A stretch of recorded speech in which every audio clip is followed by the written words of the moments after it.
This is take two. Bear with me. I'm not used to doing all these fucking takes. My phone is starting to really mess up on me.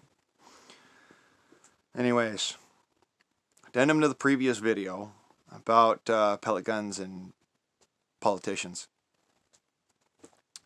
The shooting that I was referring to just recently happened in Columbus, Ohio. An off-duty police officer was fired upon by somebody wielding a pellet gun. The only reason why they know is because they found the pellets. His windows were shot out. Did not deflect the round, as was previously stated by CSNBC. So we can disregard them as being fake news and liars, as is per usual with most news outlets. But we also know for a fact that politicians will utilize that in order to create a mass panic,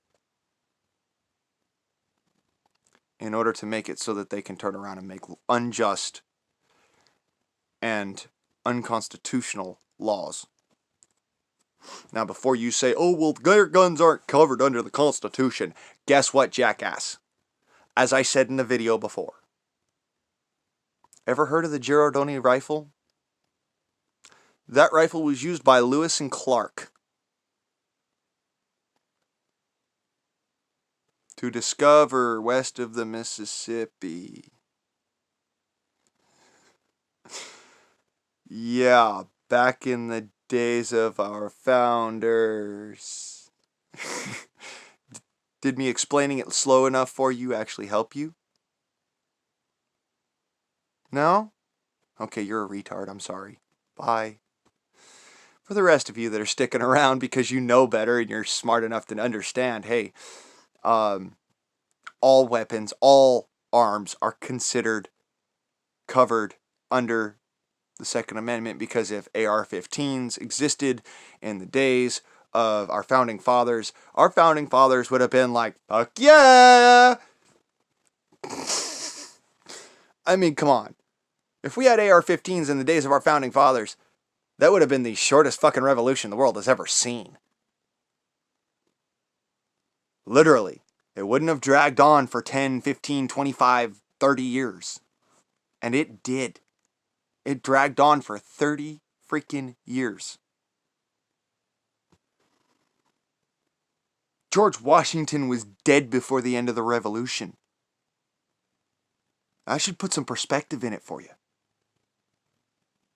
Benjamin Franklin was lucky enough to see the end of the revolution. Benjamin Franklin died in 1829? Yeah, he was around to see the end of the revolution. The revolution did not end in 1776. It was simply where we basically took a stand. That's when we took a stand as a nation, was July 4th, 1776. Before then, most of our nation were still Englishmen. They still considered themselves Englishmen. Even though there were the rebels and they were fighting and fighting hard since 1773. Since before that, since the 1720s, they had been fighting against unlawful taxation, against overzealous confiscation of goods without compensation, against a country that felt that they didn't need guns anymore, even though they were being attacked on all fucking sides by my ancestors. Because guess what? My ancestors recognized a problem. That where those who have imperialistic ideals will always be interested in ruling others.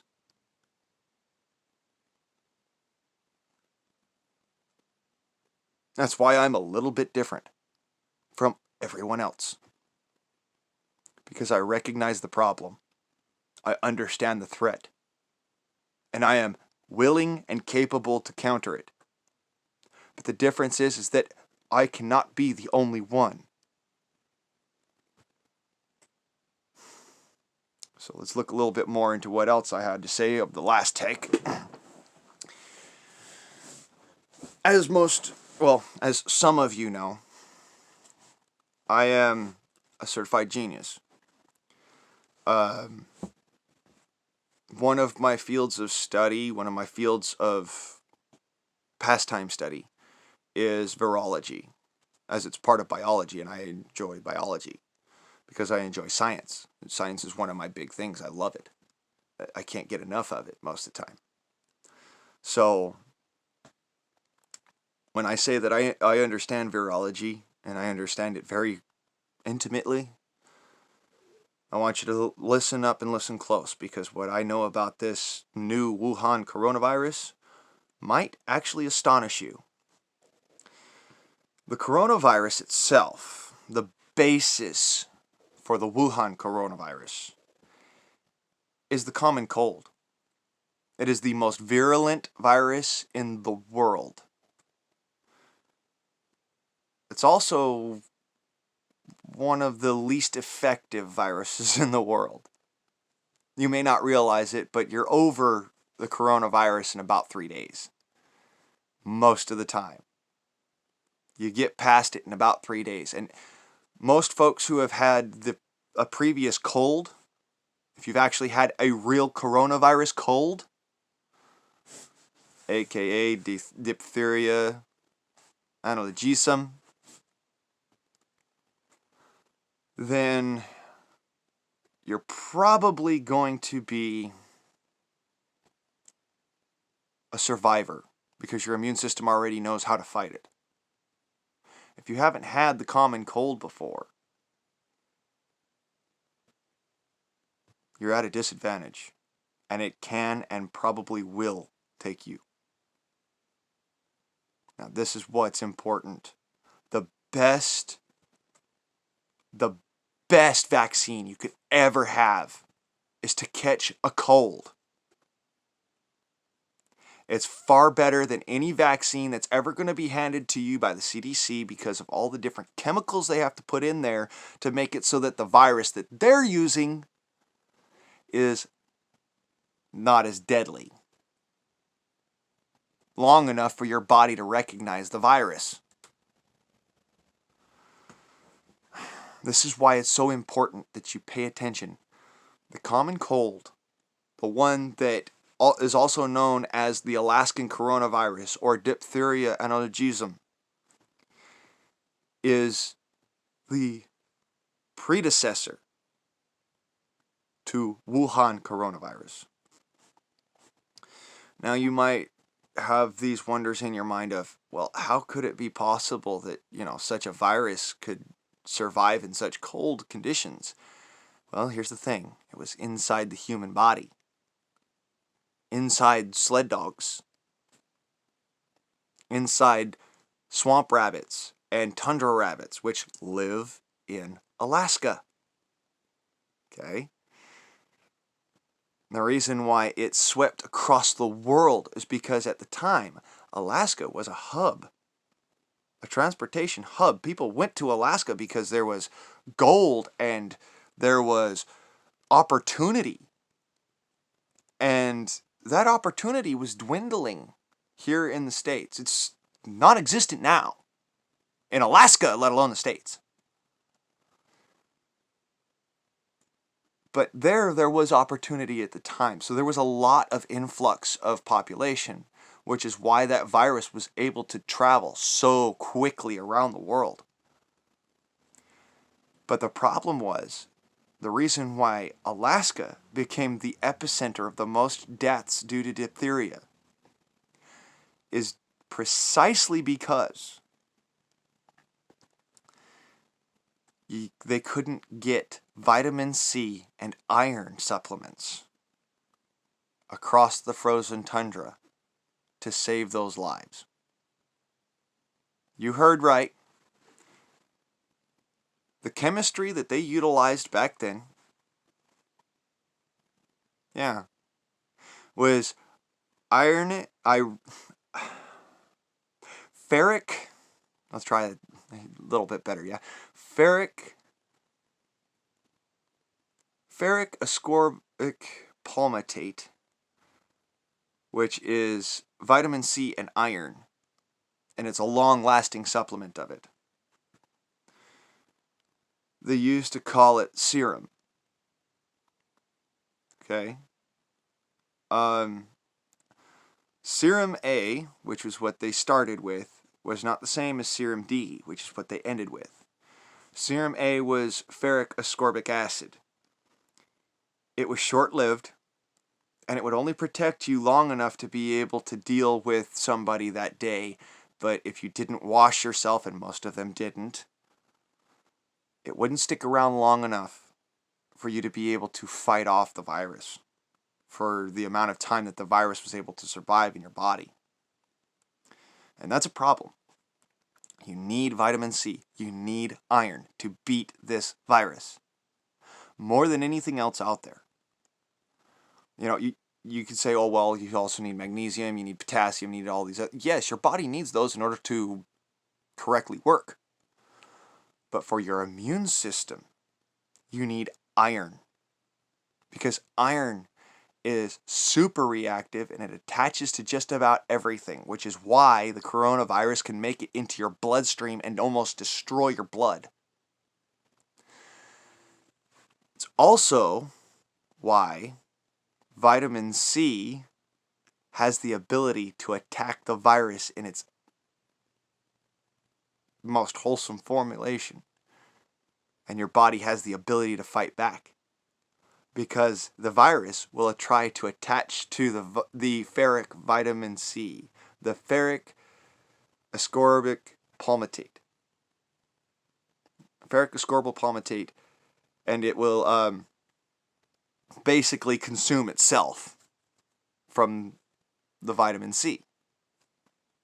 It destroys it, turns it into something that's just inert, and your body gets rid of it. It flushes out just like all the rest of the toxins. But here's the thing. Your blood, especially your red blood cells, are high in iron. Now your blood has a better way of protecting that iron from everything else in the blood, or everything else in your bloodstream. However, iron is still highly reactive, so it will try to find the virus, and the virus will try to find the iron. It's the key. It's what they realized back in the 1950s during the diphtheria outbreak in Alaska and here in California, actually. That's where this viral situation happened in its profusion, was here in California. Actually, just north of me in Sacramento and San Francisco. Those were the two viral hubs, the vector points for Alaskan coronavirus. Okay? For diphtheria. Now, they called it diphtheria back then because it took your temperature down. Okay? A dip in thermal. Diphtheria. Okay? Took your temperature down. Instead of raising your temperature like most viruses do. Coronavirus has that same thing happen to you. Right before your body reacts to it and raises your temperature through the roof. You may not notice it at first, but this is one of the defining differences between the flu virus and the coronavirus. The flu virus raises your temperature immediately. The coronavirus dips your temperature because it's taking the iron up in your blood. And that makes it so that your oxygen levels are lessened and they don't have the ability to get into your body. The oxygen doesn't have the ability to be related to your body because your blood cells are being fought by coronaviruses. eaten up by coronaviruses so that they can make new little coronaviruses so that they can go out and eat the rest of the blood and eat up all the iron. So, ferric ascorbic palmitate. It exists. It's called Serum D. It's also readily available from your local pharmacy in vitamin C tablets.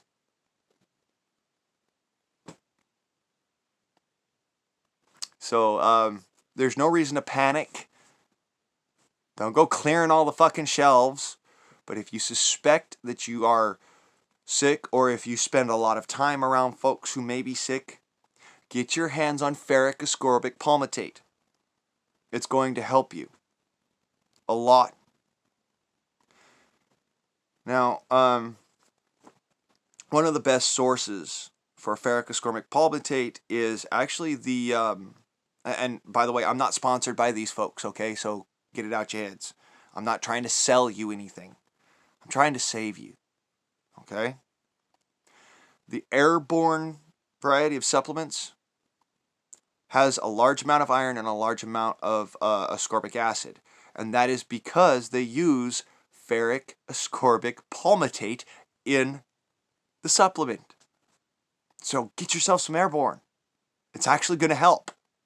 And it can help fight the virus. Not like other viruses out there, not like the flu virus, which influenza attaches to a part of RNA. The coronavirus seeks out iron, which is why it's so why you end up suffocating from the virus, even though you can sort of breathe. This is how it works. Fight back with the tools that nature gives you. Also, in order to get toxins out of your body, you may not recognize this, but you need to have appropriate probiotics in your system. Bifidus regularis, Lactobacillus bifidus regularis, Lactobacillus Bacteridae spirili.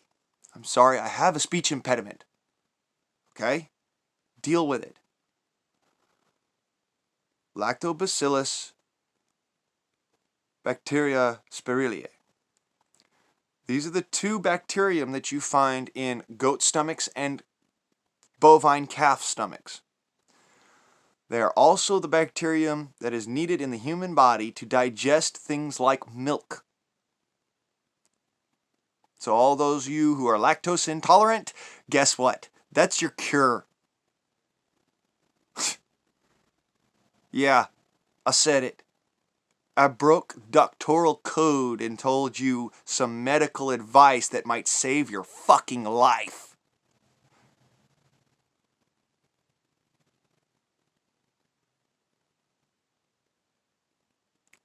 Seems to me we have a problem with doctors, don't we? They're not out to try and save your life. They're out to try and kill you.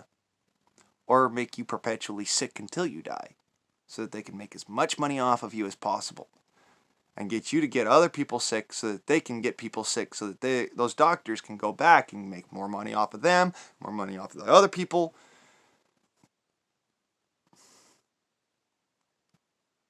I'm sorry, it kind of just, it gets my goat.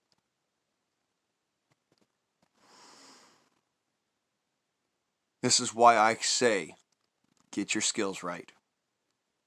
Because this is one of my skills. I know about how viruses work.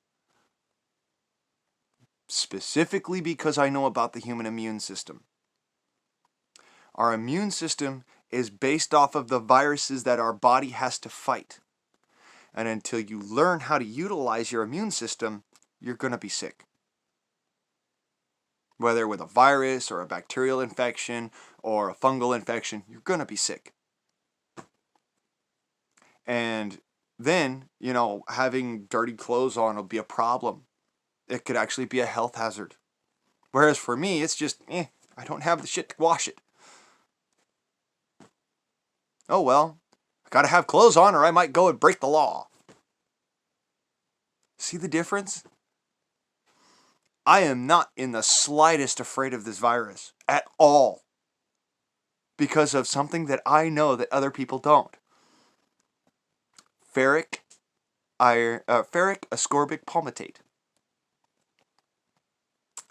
Serum D. Okay? Get out there, do your appropriate shopping, look for what you need as far as supplements are concerned. Disregard these fucking mask sales and all that bullshit. That is bullshit. You're not gonna keep yourself from getting other people sick, and you're not gonna keep yourself from getting sick from other people. It's just not gonna work. Those are made as dust filters, and even the MBOs, the non-biological organism filters, they don't work. This virus is so fucking minutely small that it's like walking through the freaking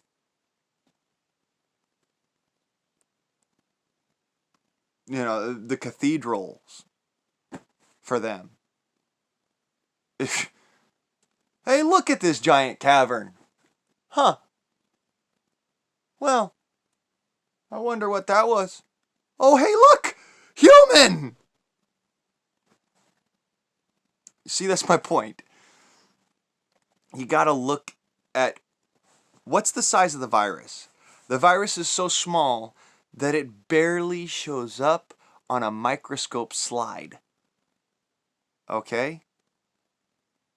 The reason why we know it exists and that it's, a virus that we have to look much more closely at and to see is because of things like electron microscopes and deductive reasoning. You watch red blood cells completely dissimulate themselves when they have access to oxygen and productive plasma, that there's got to be some reason for those red blood cells to be dying. So you have to look closer, and you look closer, and you look closer, and finally you see this little tiny minute thing on this thing that's about looks like this big on the side of your slide, on the side of your view system. You got this huge red thing there, it takes up all of that, and then you got this little tiny fucking thing that comes up and attaches to it. Little fucking tiny thing. Looking for the little bits of iron on the outside of the red blood cell that attach to the oxygen. Yes, that's what they're looking for. That's how you fight it.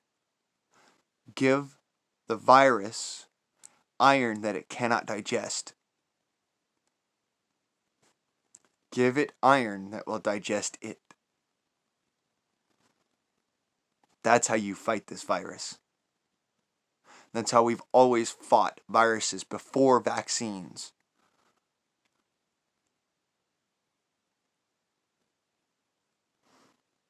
Fighting diphtheria was not a vaccine.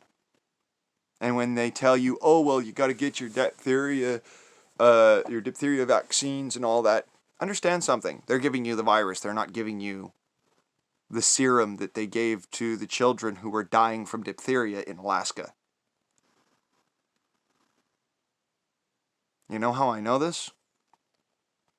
My granddad was stationed in Alaska during that crisis.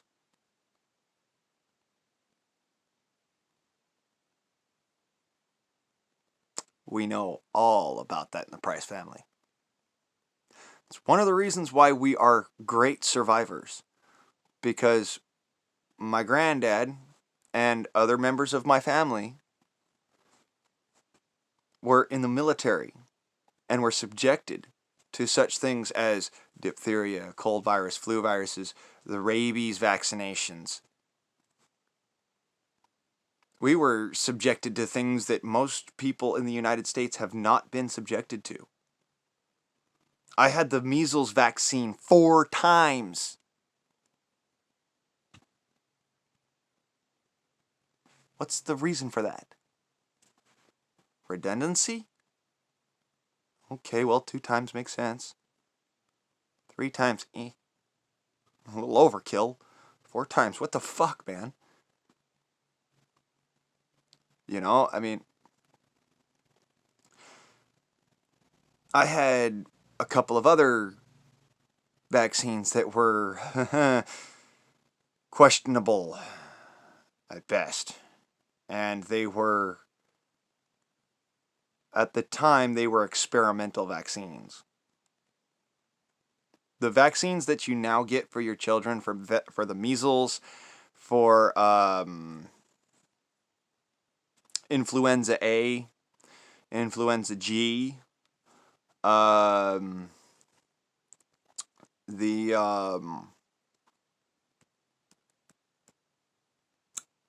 no, not the polio vaccine. I actually never got that one because they found out that it was ineffective. It didn't even work at all. Didn't work. Supposedly they eradicated polio. Excuse me, but you know, you dig down a foot into the dirt and you find every fucking virus that ever was known to mankind.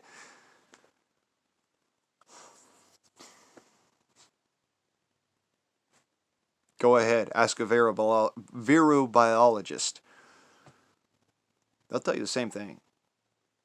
You dig a foot, 12 inches, 30 centimeters into the dirt, and you will find every virus ever known to mankind, including smallpox, including yellow fever, including polio, including rabies, including, name it, it's there. Okay? All the different viruses out there.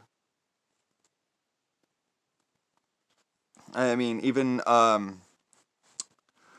rouge fever. For you Frenchies out there that know what that is. And I'm being somber right now because I understand. I really do.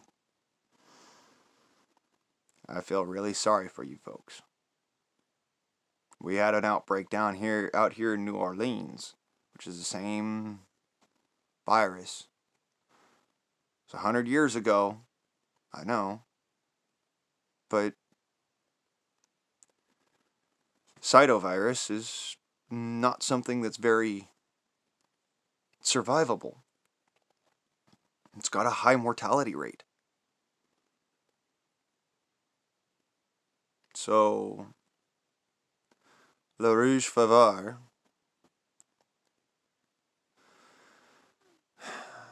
was horrible for both America and for France. I know. And I'm sorry for you folks. I really am. The fact that you had to deal with all of that. No, your great-grandparents had to deal with it. But if you were to dig down a foot into the earth, anywhere in the Gallio Straits, anywhere in the Brasseur, anywhere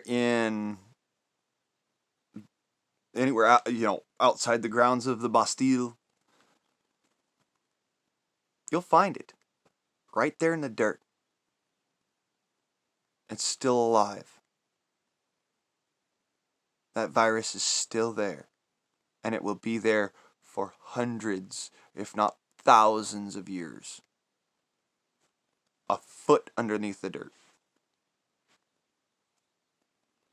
Here in Blythe, where I live, because the sun is so potent, you have to dig 14 inches down into the dirt. Woo. 2 more inches, Imperial. 4 more centimeters, International Standard. Woo.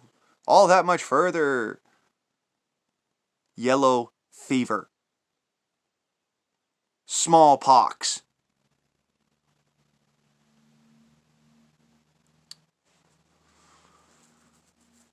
Ebola. Believe it or don't. 1 foot 2 inches. You know what Ebola is when a dog gets it? If you guessed distemper, you're right. Imagine that shit. You live a foot above the deadliest things to have ever been known to mankind. 1 foot. Not 25 feet, not 100 feet, not 1,000 feet, not 5,826 feet. No. They're deep enough that a dog can actually dig it up. And that is why your dog gets distemper. They are predisposed to digging. Guess what? Distemper is the Ebola virus. It just acts differently in canine species than it does in the human species.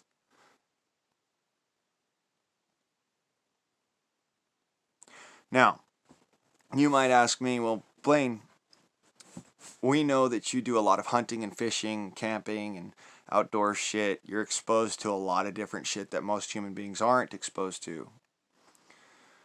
How do we know that you haven't somehow, some way been vaccinated by that?